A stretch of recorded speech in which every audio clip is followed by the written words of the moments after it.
In this short tutorial, you will learn how to remove app icons from the home screen of a Samsung device.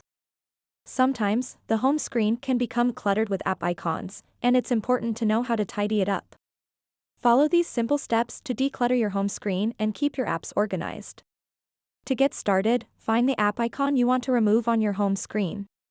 And then press and hold the app icon until these options pop up. Then, look for the option that says, Remove, and tap on it.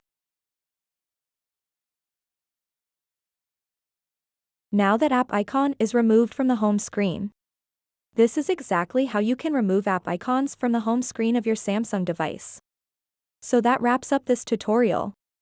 If you have any questions about this whole process, please let me know in the comments section below. And if this video helped you out, please give it a big thumbs up and subscribe to this channel for more tutorial videos like this one. Thank you so much for watching and have a good day.